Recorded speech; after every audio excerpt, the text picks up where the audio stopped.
Welcome back. Well, new this morning, mental health experts say more and more teens are self-diagnosing. Those teens are looking up information online and then they match up their symptoms, right? Licensed mental health counselor Shantala Boss is joining us live this morning to talk more about this. And I got to tell you, adults do the same thing, right? But when teens do it, it's a little bit different, right? Because we want them to come talk to us, right? Absolutely. Yeah. Well, teens are looking for identity. They're looking for connection. They're looking to understand why they're feeling the angst they're feeling.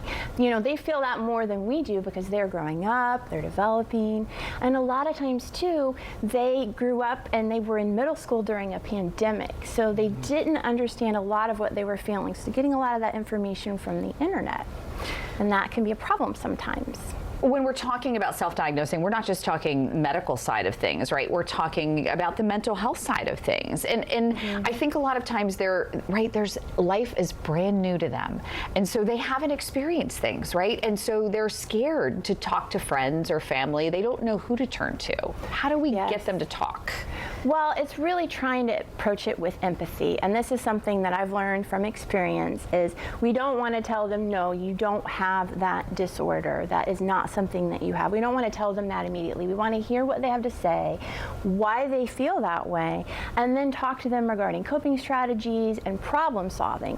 Because what's happening is they're seeing these algorithms, whether it be TikTok or Instagram, and these influencers have good meaning. They may be experiencing these things themselves, but they're taking on that identity just because they're seeing a few symptoms. A full mental health diagnosis takes a lot of time. Right. It takes, you know, looking at psychosocial factors, biological factors, family history, situations.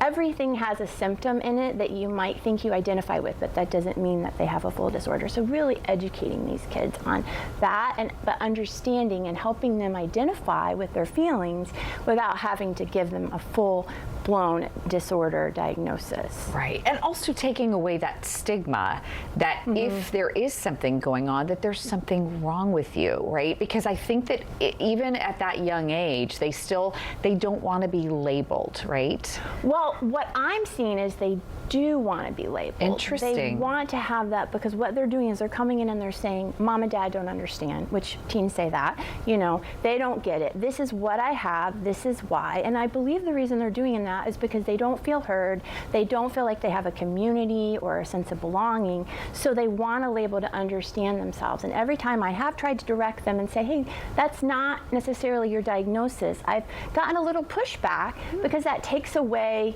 their little community where they feel they can connect, they can talk about, and they can have that belonging. So it's difficult sometimes, but we have to be really careful to talk to them more about this because self-diagnosing can create self-fulfilling situations, symptoms, lack of coping strategies that are appropriate. It can be very problematic. Yeah, absolutely. And we think about just, you know, there's so many different, you know, this is the other thing too, is that mental health is evolving, right? And so things that, you know, we thought maybe 10, 20 years ago are not true today because you guys continue to develop ways to know how to better deal with some of the things that we're going through, right? Right, exactly. So we don't want to limit ourselves with a label. We want to be able to look outside of that and look at ways that we can problem solve and feel better. But I really think the real thing we need to do is encourage our teens to have that belonging, to speak about their mental health, to adopt a culture of expressing themselves without putting specific labels on.